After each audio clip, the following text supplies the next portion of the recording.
All right, what is going on, everybody? Got a bit of a different video. With only a month left in the NBA season, I think it's time we start talking about the awards. I haven't really talked about the awards too in depth at all this season. I've kind of tried to stay away from it because a lot of the awards have been up in the air. We really didn't have any clear cut favorites. There were some there were some players that fans like that were in conversations have fallen out of conversation of other guys that have rocket shipped into conversations, so to speak. We're gonna get to all the important awards. I got Rookie of the Year pulled up. I got Defensive Player of the Year. I got Sixth Man of the Year. I got Most Improved Player. I have Coach of the Year. I even have Clutch Player of the Year, which I don't really care about, but I got it for you. And the most interesting award, the one everybody's invested in, NBA Most Valuable Player. That one's been a little debated the last couple weeks, maybe the last month or so.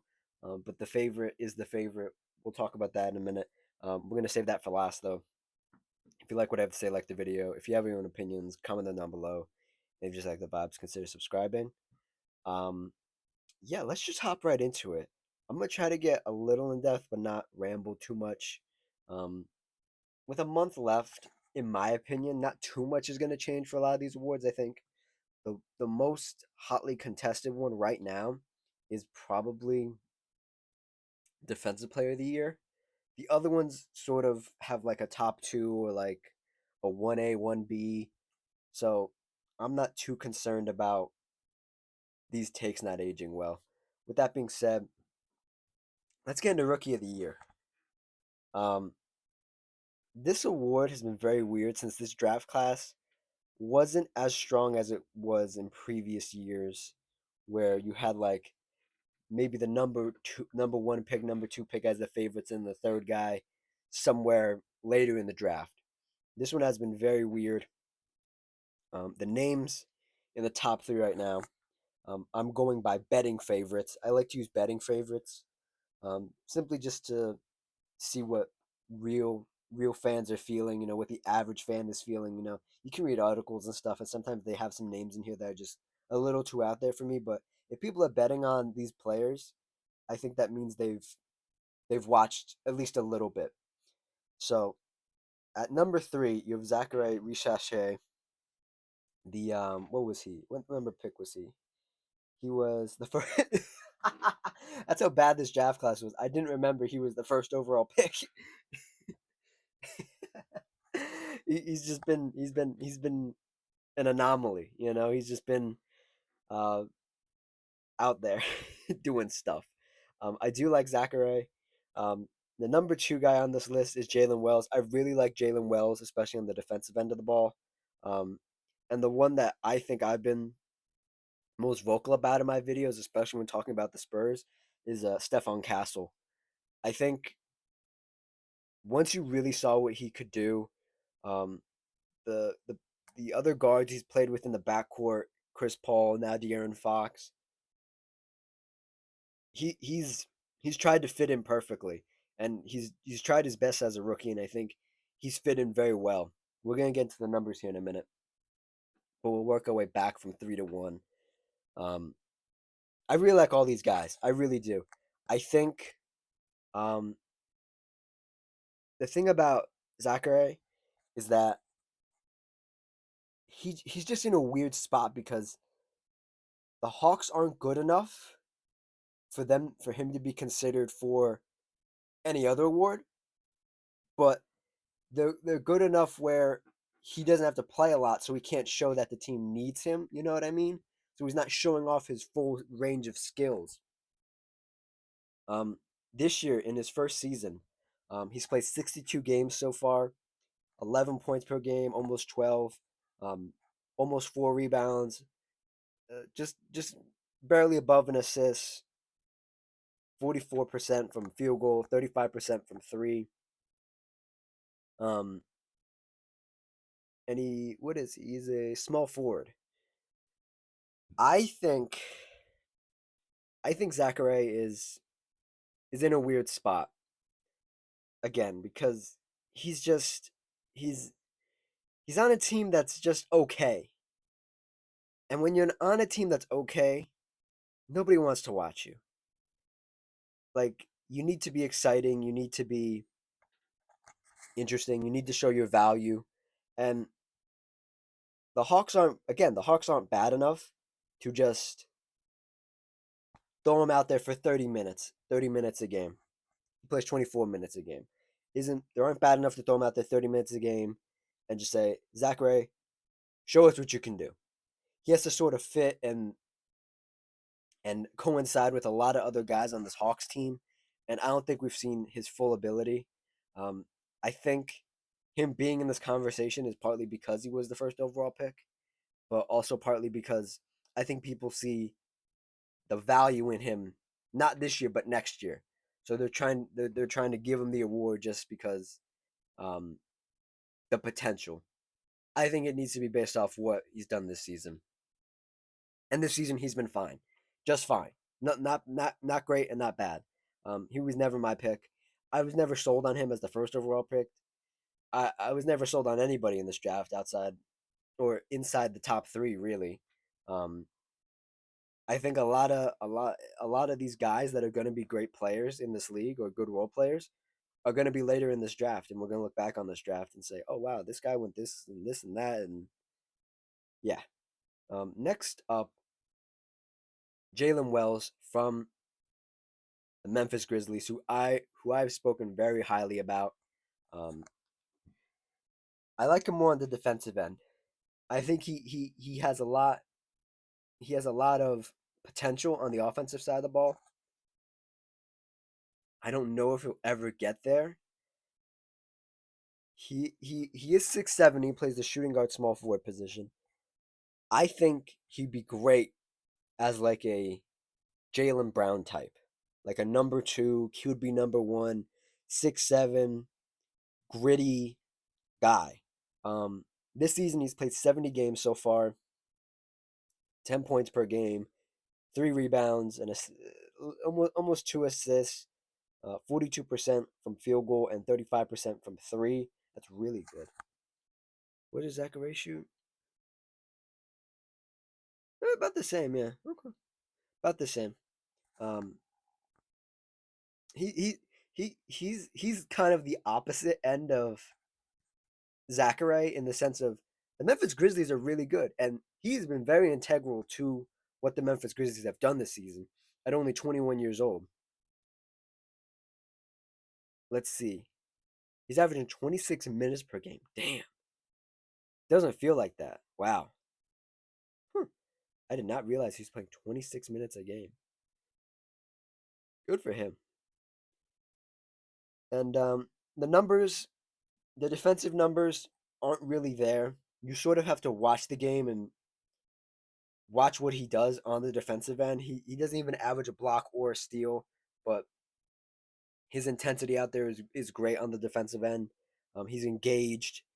I think in time he will be a very, very important piece to this team, especially if they decide to move away from some of the guys they've been running the last couple years, John Morant, Desmond Bain, so on and so forth. If they try to shuffle the deck a little bit, I think he'll be very important standing at 6'7" for this team.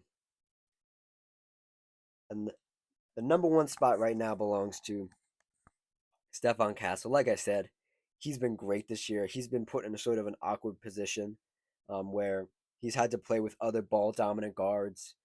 We haven't really seen his full potential um, with the ball in his hands all the time. I think in time that will come.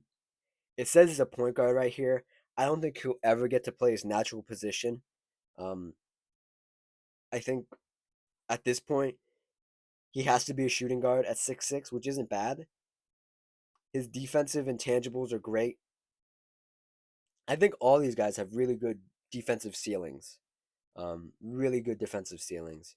Um, this season he's played 67 games, 14 points per game, 3 rebounds, 3 assists, um, 42% from field goal, and 28% from three. Definitely needs work, but he's not afraid to shoot it.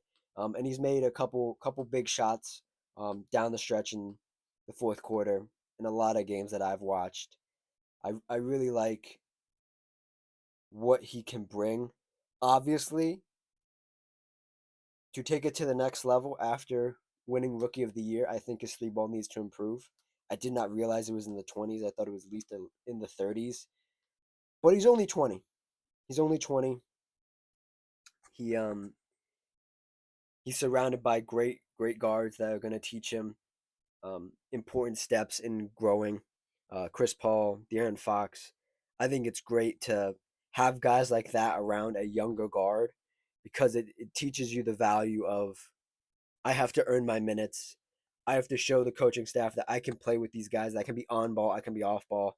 And I think I really like when the Spurs drafted him. I wasn't too familiar with his game, but seeing him at the next level in the NBA is really good. It's really good, and I think that's why he's gonna win Rookie of the Year because he's just a good player. He's a good player on a bad team, and he's shown his value. And I think that's really what Rookie of the Year comes down to sometimes, unless you have a Ben Simmons situation from a couple years ago. If you're on a bad team or just a mediocre team and you show your value and you have a couple of highlights, that's really where it comes down to. Um, but Rookie of the Year is just the first step for a lot of these guys. Let's switch gears and get into Defensive Player of the Year. Now, Defensive Player of the Year, I have um, favoritism towards all of these guys. I really like these guys in the top three. I like all of them for various different reasons, but it's going to be such a tough vote. I, I'm just I find it hard when you have so many guys that so many not so many guys these top three guys that do so many things differently but are defensive monsters. Um, let's talk about the top three here. At number three, you have Draymond Green, former Defensive Player of the Year, has already won the award in 2016, 2017. He probably deserves one or two more before the mention in this one, this year's 2025. He definitely had a couple stolen from him. Shout out Rudy Gobert. But he's really come into the conversation this last month or two after they've gotten Jimmy Butler, and Draymond's been able to do more of his off ball stuff. Obviously, his on ball stuff is great. Even had added it at his advanced age of what is he now? 35. Yeah, 35. Um, he held Giannis to I think like it was either 0 points or something in the fourth quarter a couple games ago at 35, and he's guarding prime Giannis. That's crazy. Um, I would give it to him, right? If I had a vote, right? Because I think Draymond Green doesn't get enough respect defensively. I think, like I said, I think he's been snubbed so many times for this award before. Um, I think he deserves one, but these other two guys are just so great. At the number two spot, you've Dyson Daniels, the Great Barrier Thief. um, I will say this: I love guards that play defense. It is one of the most pleasing things to me in the game of basketball. I'm a big Drew Holiday fan. When he was really in his bag, I'm a let's see what other defense. See, there aren't a lot of defensive guards out there anymore. But you get my point. I like defensive guards. This guy came onto the scene this year. Everybody saw the potential for him defensively, but the leap he's taken this year is so incredible. I don't want to get too deep in the numbers, but let's see here. He's averaging he's averaging 3 steals a game as a guard, and almost a block a game, 0.7. Um, that's like what, a quarter of a block. Barely gets a block a game, but man, what he does for this Atlanta Hawks team. Woof. Um, I again, I want to give it to him because I like defensive guards, but the guy at the number one spot, Evan Mobley for the Cleveland Cavaliers, with the best record in the NBA. Um, Everybody saw this coming. Everybody always, or not everybody, most people questioned when it would happen, and it would only happen if Evan Mobley was locked in and engaged on both ends of the floor. Because when you're a big guy, you need to be engaged on both sides. And you don't have control over that sometimes because the point guard has to make that decision to give you the ball. But what Evan does on both sides when he gets the block and the running down the court, he sprints to the corner, he dives to the basket, he gets back out on the wing or on the near the 3 point line, and he catches and shoots it. That provides so much confidence for him and so much confidence for the team, knowing that he's a low post threat, he's a 3 point threat now, and he's getting his ticket punched in the sense of I'm going to get this block. And then I know if I'm in the right position down the floor, I'm going to get the ball back and I'm going to score. And for a big, that's so important because you have to reward the big for playing that sort of defense. And the guys Evan Mobley has to guard. And the way he does it is just so great. And we can get into the numbers now, all the numbers for all these guys. Let's see, how many years has he been in the NBA? 3 years NBA experience, already in Defense Player of the Year conversations. Technically, this is his 4th year in the league. First time All Star, too, this year. Let's see. Uh, Almost a steal a game, a block and a half a game. I don't think rebounding it needs to be the biggest part of a Defensive Player of the Year's campaign, but his rebounding is very good. 9 rebounds a game. Um, Playing 30 minutes, not even playing crazy minutes. Like he's not like stacking up these numbers and like crazy minutes. He's played 61 games this year. He probably needs to finish the season playing a little more games. I think the threshold is what 65, so he needs to play a couple more to actually solidify himself in this. But he's never played he only played one season where he played 50 games, and that was the season before. So I think he's locked in on trying to get this award. Um, just great stuff from Evan Mobley. I was a big fan of Evan Mobley coming out of the draft, and then you always questioned his motor a little bit. You always questioned when is the three ball going to come around. Is he really a four? Should he be a five?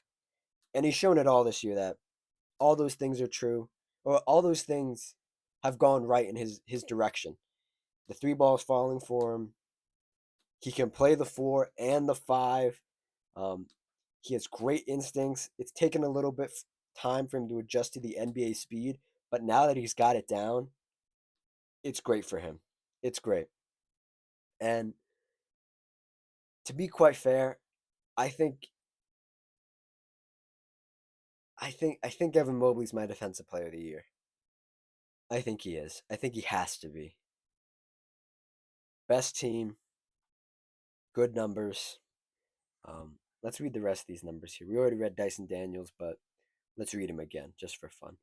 Um, Again, Dyson Daniels, 3 steals a game. um, he's in his 3rd year too. Man, these young guys are out here putting in work on the defensive end. Year 3 for him. 3 steals a game, almost a block a game as a guard. Jumped in points as well, 14 points. He's averaging 5 assists as a guard. What is he? He's okay, 6'8". Okay, yeah, you should be getting five rebounds as a 6'8" guard. Yeah, that's crazy. He doesn't even look 5'8". His wingspan's big, but he don't look 5'8". Um, He's played 64 games this season. And he's fresh off a trade from New Orleans. This is his first year in Atlanta, and he's made a big difference for them.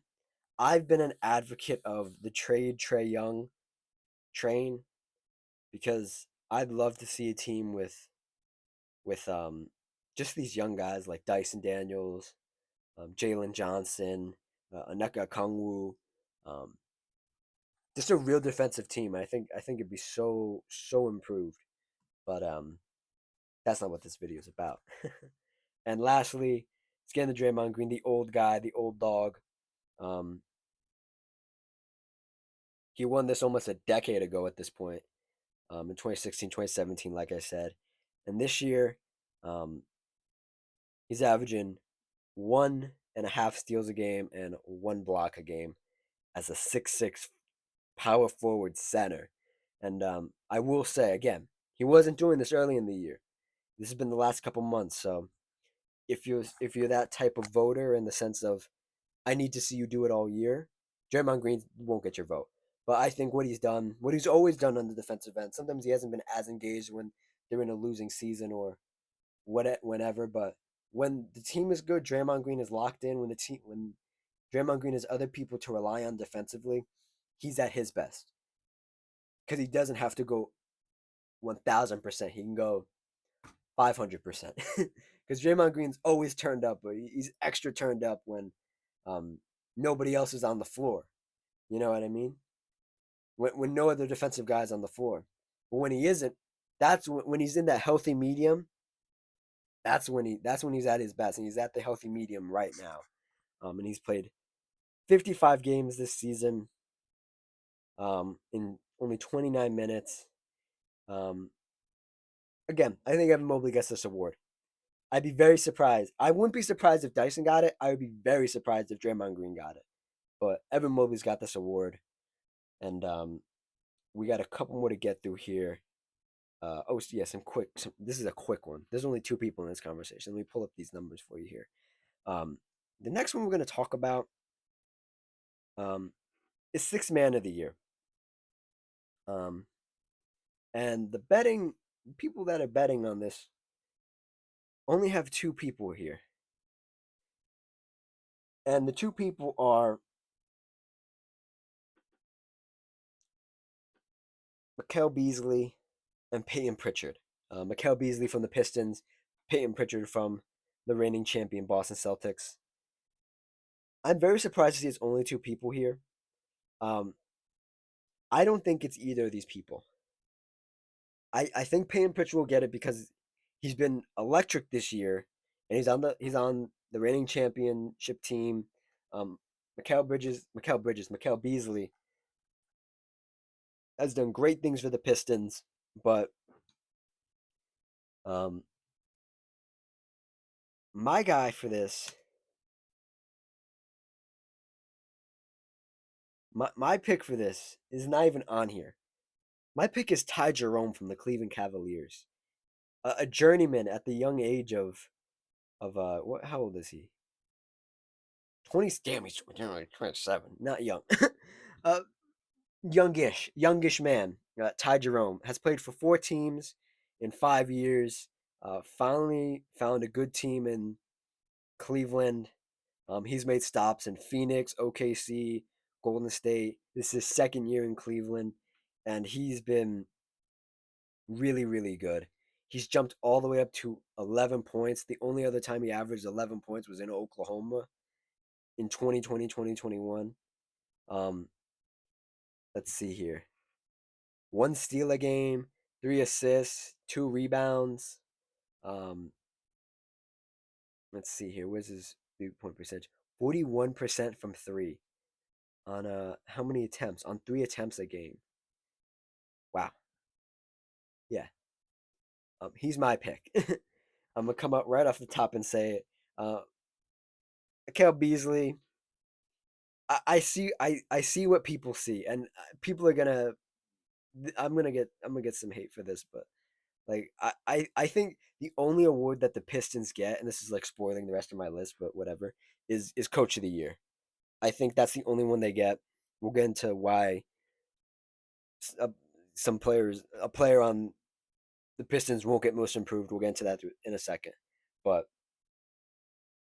let's see. Mikal Beasley, 16 points a game, one steal a game, only one assist a game. I'll give him 3 rebounds a game. Shooting 41% from three in 70 games. He started 14. Let's see how many. Ty Jerome has only started 2 games. How many games has Peyton Pritchard started? Where's the numbers here? There. Peyton Pritchard has started 0 games. Okay, so Peyton Pritchard is the real sixth man of the year. He's never started a game for the Boston Celtics this year. That's funny. But they're all. Well, let me read Peyton Pritchard's numbers here. 14 points a game, almost a steal a game, almost 4 rebounds a game, 3 assists a game, and shooting 41% from three. All these guys are very similar numbers wise, which is kind of crazy. In like the teens, um, shooting high 40s from, or I shouldn't say high 40s, 40% or more from three. But my guy's Ty Jerome. I think what he's done for the Cleveland Cavaliers, even though the Cleveland Cavaliers don't need a guy like Ty Jerome, I think just what he's done, I can remember so many Ty Jerome moments. I can't really remember Mikal Beasley moments. Obviously, Payne Pritchard had that 40-point game a couple weeks ago. You're going to remember that. But if I had to vote, I'd vote for Ty Jerome. Argue with a wall. um, Moving on quickly to most improved player. Like I said, um, I the Piston fans are gonna be mad. I don't think the Pistons get any awards except Coach of the Year, which is desperately need desperately not desperately. What's the word I'm looking for? Um, is rightfully awarded in Detroit, but there's only 2 people for this award right now that are in conversations: Dyson Daniels, Cade Cunningham. Um, Cade Cunningham is in year 3. Dyson Daniels is in year 2. Oh well, this will be his 3rd year, ending his 3rd year, and this will be Cade's 4th year, ending his 4th year. Yeah. Um, I I'm gonna come out and say I like both these guys. Cade had a game winner last night against the Heat in a close game. Has put together a really convincing most improved player campaign. Just a super impressive. But the thing is, he was doing this stuff last year, but they just sucked, and nobody watched. Cade averaged 22 points a game. He's jumped up to 25, right? Little shy of a steal last year, full steal this year. 9 assists this year, 7 assists last year. 6 rebounds this year, 4 rebounds last year. Field goal, free throw percentage the same. 2-point percentage only gone up by 2%. 3-point percentage is the same. He was doing this stuff last year. And I'm not saying that just because you did it last year and nobody's watching doesn't mean you deserve it. Doesn't mean you don't deserve it this year. I'm just saying the NBA media wasn't aware of this. And maybe you should start looking at these guys in a different light, even if they aren't winning. And my caveat for some of these awards is winning. But with Rookie of the Year, Stephon Castle's on a bad team right now. They were supposed to be competitive, but now the team's bad. And he's still showing out. You know what I mean? So to me, some of these awards are dictated by winning. Some of them aren't. Some of them don't matter. I think he should have gotten it last year, Cade Cunningham.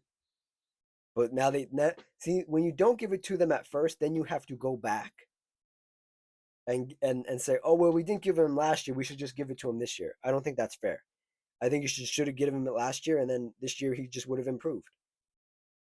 So, again, my pick for most improved player is Dyson Daniels, and I read all his stats already.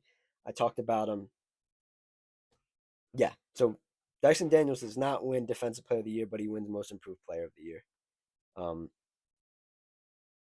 and we'll just hop into Coach of the Year. The Coach of the Year for me, Kenny Atkinson has done great things. I think Kenny Atkinson was so underrated as a coach. When Cleveland hired him, I knew he would be a great fit for them. Um, and he's brought them to the next level. And I thought Kenny Atkinson was one of those coaches that was a floor raiser, not a ceiling raiser. In the sense of he would elevate the young guys and he would get them to a point, get them to like the conference finals, but never able to get him to the West, get him to the finals, the NBA finals. Um, he is a ceiling raiser. I don't know what he's done differently this year from his previous stops, but man, he's done something so different. I don't know if it's just because this team was already put together, and already had a sort of how do you call it? Already had a solid foundation. He just built on that foundation, built a beautiful house on that foundation. But he's just brought them to the next level. I think he is deserving of a lot of praise. But man, what JB Bickerstaff has done in Detroit, I I talked about it earlier in the year. If you want to check out that video, I'll put a card in the top right corner. You can hear me talk about the Pistons. What JB has done, and ironically, JB Bickerstaff was the coach of the Cleveland Cavaliers last year, and then he got fired, and now he's in coach of the year conversation still. Um, my pick for this award would be JB Bickerstaff. I think Kenny Atkinson deserves a lot of praise. I'm a big fan of Kenny Atkinson, dating back to his time coaching the Nets, and he was a Warriors assistant head coach or associate head coach, I should say. Um, but JB Bickerstaff, man, gotta give Detroit something. If they're not getting most improved or anything else, you gotta give him coach of the year because he's done amazing things over there. Um, since we're running a little long here, I'm gonna skip clutch player of the year. Not really an important award to me. Um, let's talk about MVP. I don't even have to look at any of these numbers. I'm just gonna give my feelings because I think once you start talking about numbers, there's a conversation that people don't want to have. But we'll just say my feelings here. I'll give it the top four. There are four people in the race technically. It's really a two-man race, but maybe just a one horse race at this point. Um, at number four, Jason Tatum, not the MVP to me. Not the MVP. He's just not. He just doesn't have it. The team has been. He's had moments, and I think if we were in a different universe and people looked at Jason Tatum differently, I think he might have some more buzz. But I don't. I'm not convinced. Jason Tatum needs to do something extraordinary, do something mind blowing for him to get the respect to be an MVP. From me and from everybody else. I'm not even a Jason Tatum hater. I just think all these guys above him are just on a different level than him. Giannis Antetokounmpo from the Bucks. Um, I think he's having a great year. I think he's doing what Giannis does, and I think the most important thing is that Giannis has improved his mid range game, his his um his post fade game so much. And if you aren't watching the games, you wouldn't realize that. But his game is a lot smoother. Um, he picks his spots a bit more um, gently, but he still has that ferocity. I I just think the Bucks are a little too wishy washy for people to vote for Giannis. Um, and the former MVP Nikola Jokic at the number two spot for the Nuggets. He's been out with an elbow injury the last couple games. If he wasn't out, I think this would be a lot more of a conversation between him and the number one guy. But I just I oh man, this is so tough. I don't know what it is about the Nuggets. I just think they got off to a slow start and he had to carry them for a long time. And then the guys came back and they started winning, but he wasn't putting up those numbers that he normally did. And then when he had that 30 point, 20 rebound, 20 assist game, that's when he got back into the conversation for MVP for real. And he had a couple of those games. He had a couple great games, and then he injured his elbow, and now he's been out the last couple games. And the NBA is a "What have you done for me recently" league, and people forget so quickly. And with only a couple games left, I don't think the buzz is enough for him. Um, but I think it will be a close race between him and the number one guy, Shea Gilgeous-Alexander, for the Thunder. The prohibitive favorite all year. Um, my MVP pick is Shea, man. What Shea's been doing offensively, his defense has sucked a little bit this year, but it's not it's not defensive player of the year we're talking about. Most valuable player is what we're talking about, and I think Shea has this locked up.